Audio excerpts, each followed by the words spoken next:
Olá, gente, sejam bem-vindos ao Deus em Foco. E hoje a minha entrevistada, ela é muito especial. Ela representa força para mim, né? E eu gostaria de falar um pouco sobre ela. Ela é nascida de Paracambi pelas mãos do médico Dr. Evandro Sandenberg. Ela é filha de um pai militar e de uma mãe professora. Ela é ex-nadadora de mar aberto e cristã da Igreja Assembleia de Deus. Deus é cura, da pastora Arlete. Seja muito bem-vinda, Débora de Paula, mais conhecida como a Deb Musa. Olá, pessoal. Prazer. Estou muito feliz de estar aqui, de abrir um pouquinho da minha vida, né, da minha vivência com vocês, e vai ser uma troca maravilhosa. Vem com a gente. E como foi crescer em Paracambi? Quais as lembranças marcantes que você tem aqui de Paracambi? Então, na verdade, quando você me convidou para fazer parte dessa entrevista, eu escolhi esse ambiente aqui, porque a minha infância foi aqui, né? Uhum. A minha mãe, eu tinha 2 aninhos e pouco, a minha mãe apresentou esse esporte para mim, que é a natação, né? Então, a minha infância foi dentro da água, foi treinando, foi competindo. Então, por isso que eu escolhi aqui o GRESP, porque eu comecei naquela piscina lá, na menorzinha, né? E logo passei para grande, me destaquei muito rápido na minha infância, quando nadadora de piscina, que primeiro foi de piscina. Então, a minha infância foi nadando, competindo, né? Eu tinha pouquíssimos momentos de brincar como criança, né? Muito rapidamente eu já tomei essa postura profissional. Com 7 anos eu fui federada. Então, a minha vida, a minha infância foi treinando, foi aqui dentro do GRESP, e depois eu fui para os clubes lá embaixo. Algo que já veio no sangue, né? Já contigo, né? E sendo filha de um pai militar e uma mãe professora, como que foi essa combinação na sua disciplina, né? Minha mãe sempre foi muito rigorosa, tá? Tabuada, tinha que saber de cabeça. E aí você me perguntou de algo engraçado, né? O meu avô, que não gostava de me ver apanhando, porque minha mãe era muito rígida, me deu aquele lápis. Lembra de um lápis que vinha continha? Sim, Tabuada! eu lembro. Gente, socorro, tô contando tudo. E aí eu virava, minha mãe perguntava, 3 vezes 3. Aí eu virava o lápis. Aí, uma certa vez, ela no tanque, né, lavando roupa, ela achou que eu respondi muito rápido a tabuada do 9. 9 vezes 9, 9 vezes 8. E eu respondi rápido. Ela veio e me pegou girando o lápis. Meu avô tinha dado. Quem te deu isso? Aí meu avô, não bate nela. Eu vou bater, papai. Seu avô era o protetor. O meu avô era o protetor, filha única, né? Lá em casa, meu pai era o protetor. Então, a minha mãe sempre foi muito rígida. Aqui, eu sei que tem ex-alunos da minha mãe que com certeza está assistindo aí e vai lembrar que a professora Sandra foi muito rigorosa. Se era com vocês dentro de sala, quiçá comigo dentro de casa, né? Meu pai não, meu pai mais maleável, meu pai nunca deixou eu cozinhar, meu pai nunca permitiu que eu chegasse perto de um fogão, né? Por ser bombeiro militar, então viu muita coisa, né? Muito botijão de gás explodindo. E meu pai, as pessoas que me seguem aí, meu pai me trata no Yakult. Então, assim, é um regime militar meio aberto, porque ele de militar dentro de casa com a gente, comigo como filha e com os meus filhos, que são os netos, né? Não tem muito isso, não. A única coisa, assim, que ele é muito rigoroso é com o horário, né? Sempre muito rigoroso com o horário. A minha vida é marcada com meu pai trabalhando, eu nunca vi meu pai descansando, né?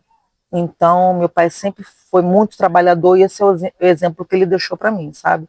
De ser um homem muito trabalhador, muito compromissado com o serviço dele. Ele reformou muito cedo, e logo em seguida também começou a trabalhar com o André Siciliano. Então, o que eu tenho de memória do meu pai é ele trabalhando. Aqui tem uma pergunta, mas que você já até me respondeu. Como que nasceu sua paixão pela natação? Foi a minha mãe. A minha mãe me introduziu, né, no esporte, sempre me apoiou. Minha mãe sempre me levou nas competições. Minha mãe nunca deixou de me ver competir, né?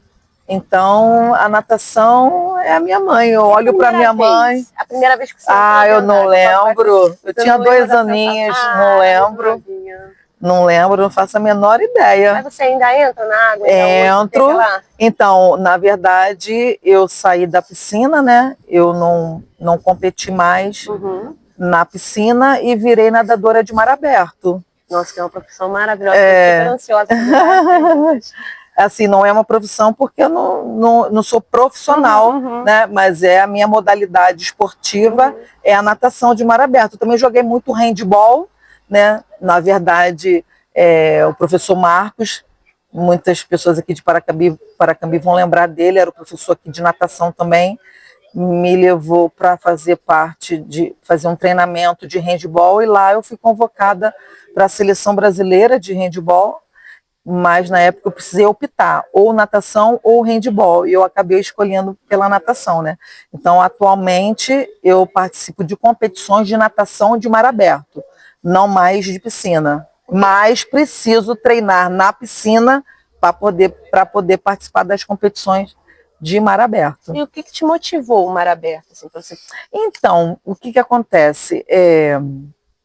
Quando eu fui trabalhar em Nova Iguaçu, na academia chamada Saúde 2000, a gente começou a ver a movimentação da competição que hoje chamam de Rei e Rainha do Mar, mas na minha época era a Travessia dos Fortes. Então a primeira Travessia dos Fortes eu participei, né? Legal. E aí, por essa motivação, a gente, nesse intuito de competir todo mundo juntos, vamos participar. E aí eu me apaixonei, né? Levava os ex-alunos para participar também, e ficou, a natação no mar ficou e é a minha paixão. E quando você chegou a enfrentar águas desconhecidas, né? Você chegou a... Sim, tem hora que a gente passa um sufoco. Então, quando você está no mar, você não pensa muita coisa, não. Se você pensar, coragem, né? Muita você coragem. fala assim, meu Deus, o que eu estou fazendo aqui? Se passar um peixinho no pé, tu já acha que é um tubarão, uma baleia. Mas, na verdade, estou brincando, é uma higienização mental muito grande. Eu, quando estou no mar, eu me sinto muito feliz. É uma renovação da bateria para mim. Nossa, que coisa linda, né? Eu acho muito bonito. Você já viveu alguma situação de perigo no mar? Então, eu já vivi, por quê? Porque o mar, ele tem as correntes de retorno, né? E às vezes, quando você entra no mar, em alguma competição, em algum lugar que você não conhece, você acaba passando por uma situação meio complicada, né? Eu já passei, sim, por sufoco no mar, mas a gente fica tranquilo, a gente que é atleta, a gente é preparado para passar por situações difíceis, e a gente fica tranquilo, e vai se acalmando, e daqui a pouco a gente consegue sair direitinho do mar, mas já passei por situação difícil, sim. Eu vou mudar um pouquinho o tema agora e falar geralmente de um assunto que toca, né? Que a gente fica um pouquinho mais derretida. Deb, como que é ser mãe e avó, né? Eu vejo que parece ser uma avó madona, eu te acompanho. Eu sou! Então, eu tive meu primeiro filho, que é o Vitor Hugo, né? Que hoje está com 27 anos, aos meus 20 anos. Então, assim, não foi uma gravidez planejada, né? Eu não quis continuar com o pai do meu filho, mas eu quis muito meu filho. Meu filho hoje ele é meu companheiro, né? É meu irmão, meu amigo. E assim que ele fez 5 meses, eu passei na prova para rural, né? Para educação física, era horário integral. E aonde eu pude contar com a minha mãe, né? De início, a gente contratou uma babá para olhar ele, porque meu pai sempre trabalhou muito, e nessa época meu pai já trabalhava com o André, e a minha mãe ainda não tinha se aposentado. Só que a gente teve adaptações com o babá e a gente não conseguiu se adaptar, né? Enfim. E aí a gente conseguiu uma creche para ele, então ele ficava praticamente horário integral. E a minha faculdade era integral na rural, né? E aí a minha mãe ficou com muita pena, e a minha mãe já tinha o tempo suficiente para se aposentar, e a minha mãe se aposentou para me ajudar a criar meu filho. Então minha mãe dizia assim, vai, faz teu nome, vai estudar, vai trabalhar, que a mãe te ajuda a criar seu filho. E assim a gente fez. Te dá uma paz, né? Deu tranquilidade.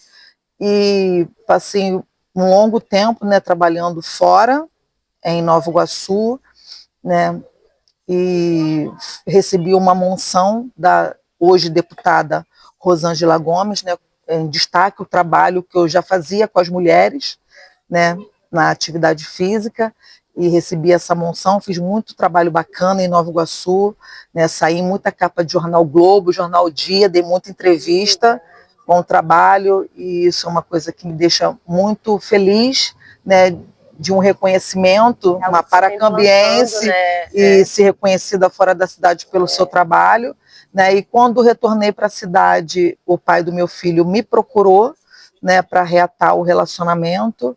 E foi na época daquela morte daquela menina Isabela Nardoni. E aí a minha mãe falou: ah, Débora, quem sabe, né, dessa vez vai dar certo. Tenta. E aí eu tentei novamente, dei essa segunda chance para ele sem sucesso nenhum, né? E assumi novamente essa maternidade solo, né? E a minha filha hoje tem 16 anos. Ele é um pai completamente ausente de tudo, de pensão, de presença, né? Mas meus filhos, eles são saudáveis mentalmente, né? Acredito que carregam dores, porque todo mundo quer ter a presença de um pai, mas o meu pai supre muito essa presença, né? Meu pai é um avô e um pai muito presente na vida dos meus filhos, em todas as áreas, tanto financeiramente quanto carinhosamente. Eu sei que ninguém substitui um pai e uma mãe, né? Mas meu pai faz isso com excelência. E Deus te deu essa fortaleza, né? Verdade. Te fez essa fortaleza também. Isso. É uma pessoa que corre há tanto tempo atrás dos seus sonhos. Verdade. Uma hora de colher. Nunca me vitimizei por isso, né? Criei meus filhos sempre trabalhando muito, né? E meus filhos estão criados, saudáveis, sem a pensão do pai. Sensação de missão cumprida, né? Verdade. De paz. Tem alguma história engraçada deles que você queira contar, ou da sua neta, ou do seu filho, que você passou algum momento? E aí vieram os netos, né? Na verdade, o meu filho, ele foi jogador de futebol, né? A gente preparou ele para isso, né? Eu tive muitos alunos nessa academia que eram jogadores, como o Schwenk, né? O Júnior, outros jogadores que passaram por clubes grandes, né? E sempre me incentivaram também a colocar meu filho. Então ele começou na escolinha de futebol do Nova Iguaçu com 4 aninhos, né? E teve empresário, participou de clubes grandes, né? Mas o esporte, ele é muito seletivo, muito estreito, e a gente não chegou ao alvo que a gente tanto queria, e está tudo bem, faz parte, né? E aí veio o meu neto, Miguel, né, que ele é muito retraído, muito no profile, não gosta de aparecer, muito, né? Mas a minha netinha já é toda Deb Musa, né?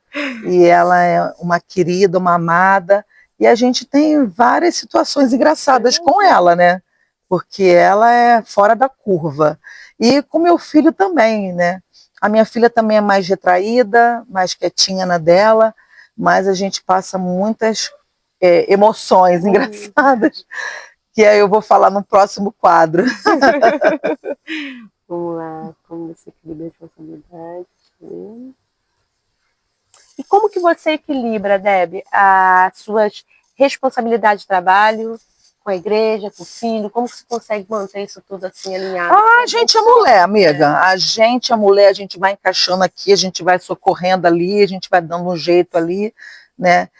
Eu tinha cargo na igreja, né? Cargos na igreja que eu não consigo exercer mais por conta disso, do tempo, né? Porque a gente, na casa do Senhor, a gente precisa fazer as coisas com excelência. Então, quando a gente não consegue exercer com excelência, a gente precisa dar lugar para quem está podendo fazer no momento, porque a própria palavra diz que há tempo para todas as coisas, né? Então, no momento, eu não estou conseguindo exercer o que outrora eu conseguia, né? Mas mãe, a gente é 24 horas, né? E a gente vai nessa loucura de ser mãe, equilibra aqui, e filho, estou chegando, e filha, estou aqui. Ontem, por exemplo, eu estava me organizando para a corrida, né, que vai acontecer no dia 8 de março, e a minha filha me liga 8 horas da noite, mãe, quero fazer uma aula experimental de futevôlei. Maria, troca de roupa que eu tô indo aí. Vai lá, pega, deixa e resolve, volta e me liga quando acabar. E é isso. Nossa, que legal, né? É engraçado, às vezes tem pessoas que olham para você e querem ser Debbie Musa. Ah, né? mas é difícil. Mas é, isso que eu ia falar agora, tem a disposição, que nem todos têm a disposição. É, né? não é disposição, porque assim, durante o dia, 90% de críticas que eu recebo e só 10% de elogio. Imagino. Então, assim, ser Debbie Musa é muito difícil, porque você se posicionar, como eu me posicionei durante a parte política, durante todo esse tempo que eu venho me posicionando na minha vida, não é fácil, porque a gente que lida com a verdade, a gente é 100% criticada, porque o mundo está acostumado com mentiras, é mais satisfatório, é mais prazeroso, né? As pessoas lidam com mais facilidade com a mentira do que com a verdade, então é complicado. Eu imagino, é luta, né? Batalha todos os dias. É sururu. Né? É verdade.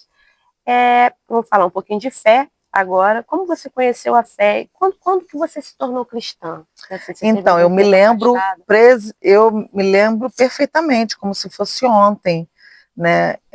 Eu morava no bairro da Fábrica com a minha mãe, e aí nós tivemos problemas particulares da minha mãe, né? E o meu pai resolveu vender a casa onde nós morávamos, que era uma herança da minha mãe, e comprou o apartamento onde a gente mora atualmente, né?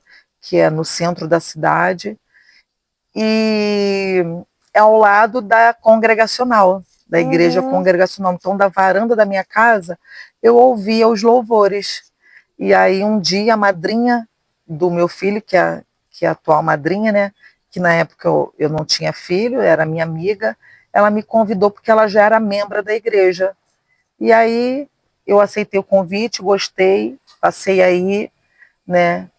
A minha mãe já frequentava a metodista através da minha tia, para quem lembra a tia Gina, né, a famosa tia Gina, que é irmã do meu pai, e a filha dela, a Cláudia, minha prima, é dona do Criança Feliz, né, da escola Criança Feliz, o GEM, né, e aí a minha mãe frequentava a metodista, mas na metodista não me encontrei, porque é assim, né, a gente vai se adaptando. E aí... Assembleiana, né?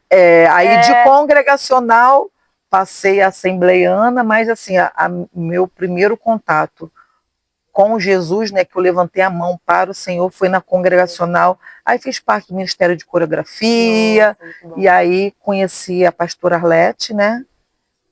Eu tinha um ponto de pregação aqui em Paracambi, porque ela não era daqui, né? Ela era de Belfor Roxo. E aí eu fui, me apaixonei por ela, né? E houve encontro de almas, e desde então já fazem 19 anos que eu estou com ela. Estava separado aquele espaço lá para você. Essa semana, eu tô chegando do retiro, eu estava conversando que eu sou de berço assembleia, sou da Assembleia de berço. Mas eu me encontrei, fiquei um tempo afastada e voltei agora e me encontrei na Metodista. Aí me deram um nome, e agora eu sou Metobleia. Ah, Metobleia! Ótimo, amei! Eu gosto muito da Assembleia também, do movimento da Assembleia Congregacional, eu nunca fui, né? Não frequentei. Mas estou apaixonada, hoje eu sou metade realmente Assembleia e metade Metodista. Você tem alguma história de transformação que marcou, assim, alguma experiência com Deus, algo que te marcou, que você vivenciou, que você não consegue esquecer, que fica aquele testemunho guardado para você? É todos os dias, né? Porque todos os dias é uma transformação, né? Todos os dias Deus nos dá o sinal de que verdadeiramente Ele está conosco, né? Desde o momento que a gente acorda até o momento que a gente dorme. Então, assim, eu tenho várias experiências, mas eu acho que falar para quem está aqui nos assistindo, né, para você que é cristão e para você que ainda não teve essa experiência com o Senhor Ele nos dá o sinal todos os dias, todos os momentos.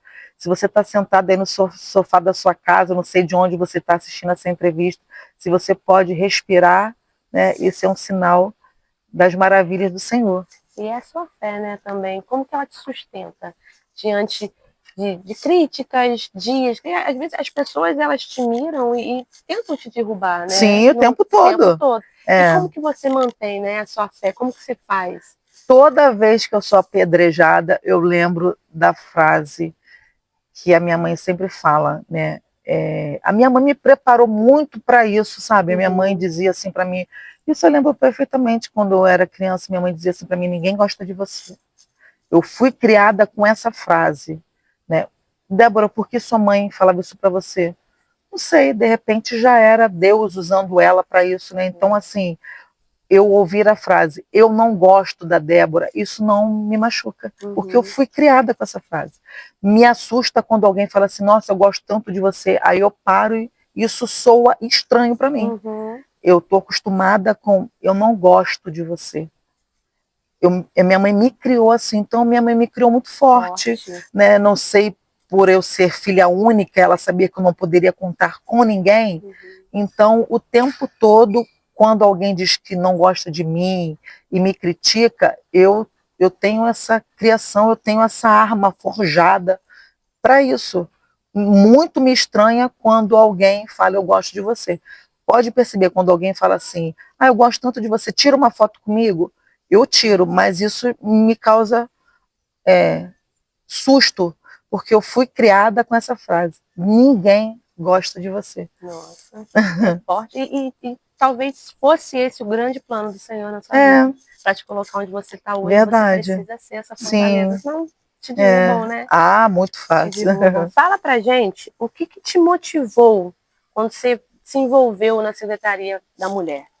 Então, como eu havia dito antes, né, eu já havia recebido uma moção da atual deputada Rosângela Gomes, que quando me homenageou era uma vereadora. Ela era vereadora em Nova Iguaçu.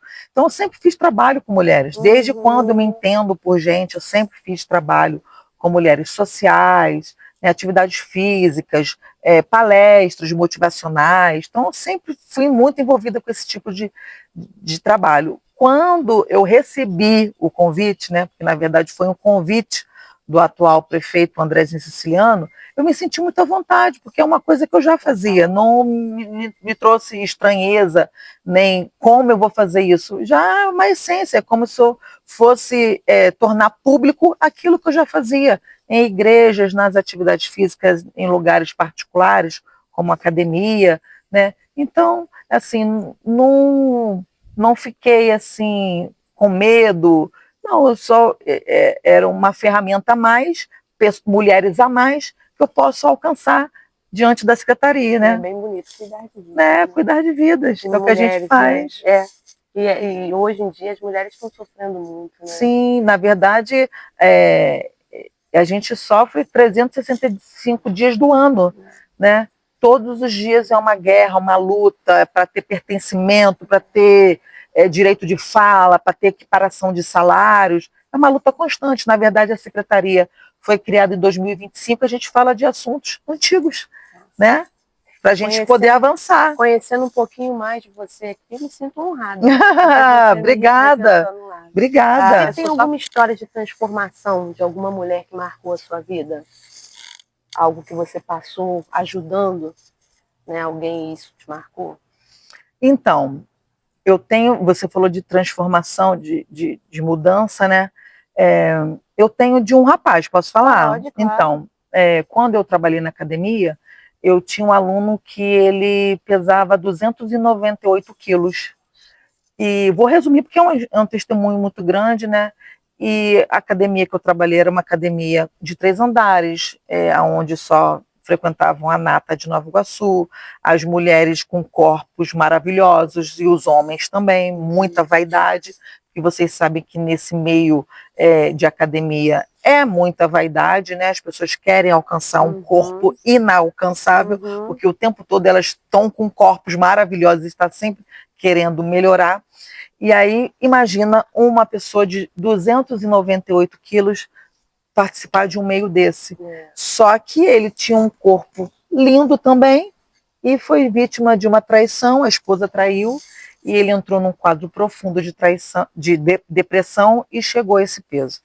E aí ele levou 3 meses para entrar na academia. Todos os dias ele chegava na porta da academia e ao lado tinha um orelhão. E dali ele ligava. Ele ligava para a academia, geralmente era eu ou outro professor que recebia a ligação, né? A recepcionista transferia, porque ele queria falar com alguém da musculação. Sempre era eu ou um outro professor. E ele dizia, amanhã eu estou aí. Aí no outro dia, a gente ficou te esperando. Ah, não, teve um imprevisto. Ele sempre arrumava uma desculpa e isso durou durante 3 meses. Um belo dia, 6 horas da manhã, eu no parque aquático, ele entra. E foi uma emoção muito grande, né? Entrou ele, a irmã dele chorou muito e aconteceu um problema porque ele entrou na piscina, depois nós ficamos, como vamos tirar ele da piscina? A escada não aguentou o peso dele, né? Então foi tudo assim, foram dias difíceis, dias constrangedores para ele, mas a gente foi trabalhando muito a mente dele, a cabeça dele, e ele me contratou para ser personal dele e eu não tive coragem de cobrar. Né? Então eu fiz um trabalho de emagrecimento com ele gratuito, né? Apresentei uma nutricionista para ele e hoje ele pesa 70 quilos. Nossa, né? E você semeou na vida dele também, muito, e era todos os dias ele chorava e dizia que ele ia desistir. Eu falava, não, você não vai desistir, é questão de honra, e eu tô com você. E eu treinava ele no horário do meu almoço, eu deixava de almoçar para treinar ele, era o único horário que eu tinha disponível para estar trabalhando com ele gratuitamente. E quando foi ano retrasado, e todos os anos ele faz assim, no primeiro dia do ano ele coloca uma meta daquilo que ele vai fazer durante o ano todo. E o ano retrasado ele colocou como meta ir me rever em Cabo Frio, que eu estava morando na região dos lagos, né? E aí um dia, no último dia do ano, teve uma festa de confraternização na clínica médica onde eu trabalhava. E aí meu esposo falou assim, tem uma pessoa lá, tem um presente lá em casa. Eu falei, presente? Aí ele falou, é. Eu falei, estranho. Mas aquilo também não me atraiu muito, porque eu não sou muito de ficar. Tá, aí quando eu cheguei em casa, eu falei, cadê o presente? Aí ele falou assim, peraí que eu vou pegar. E quando ele foi para a varanda e voltou, aí voltou com o Pacheco. Ele foi pedalando de Belford Roxo até Cabo Frio para me rever. Nossa, que lindo, que história de superação. Ele pedalou durante 2 dias. Meu Deus, que lindo, parabéns. Para me rever. Parabéns para você e parabéns para ele, né? Então, assim, eu levei ele para a Travessia dos Fortes. A primeira vez que eu levei para a Travessia dos Fortes, ele tinha 248 quilos. Eu lembro como se fosse hoje. Ele foi o último a chegar na competição. E a praia toda aplaudiu ele. Então, a gente tem uma história muito íntima de conquista, eu e o Pacheco, através da natação, através do esporte. Muito lindo. Hoje ele é uma pessoa saudável, participa de competições de natação, participa de competições de biatlon, participa de competições de pedal. Hoje ele é uma outra pessoa. O esporte ajudou ele a vencer a vida e pode ajudar você também. Eu vejo que você vem de uma família também de esportistas, né? Meu avô foi jogador de futebol. Né, meu pai não, nunca vi meu pai fazer nada. A minha mãe fazia academia, mas atleta era o meu avô, eu e o meu filho. Muito incentivo. Deb, se você pudesse voltar ao tempo hoje e dar um conselho para a jovem nadadora que você foi, qual conselho você se daria? Meus parabéns por ter escolhido a natação como teu esporte. Uau! Perfeito! Qual a maior lição que a vida te ensinou até aqui, Deb? A maior lição que a vida me ensinou até aqui é para você jovem, você mulher, você menina, saiba escolher muito bem o pai dos seus filhos. Saiba escolher muito bem o pai dos seus filhos. Os filhos não têm o poder de escolher seus pais, mas você que é mãe, você tem o poder de escolher sim o pai do seu filho. E complementando, eu estava até no último vídeo gravado, a maior lição que a vida me ensinou é que a gente não muda pessoas. Verdade, né? A gente não muda pessoas. Às vezes a gente entra num relacionamento e a gente vê os indícios, né? Sim, os sinais. E a gente acha que a gente vai mudar, porque a gente está apaixonada. Verdade. Né? E não muda, né? Não muda. Então eu achei isso um conselho sensacional. Escolham bem seus maridos. Deb, a gente está chegando ao final, mas não o final do final, porque ainda quero ouvir alguns dos seus projetos, quero saber da sua corrida. Mas a gente sempre meio que termina a penúltima pergunta, ou qual conselho? Eu gostaria de pedir para você deixar um conselho para mulheres que estão nos assistindo agora. O que você diria para elas, né?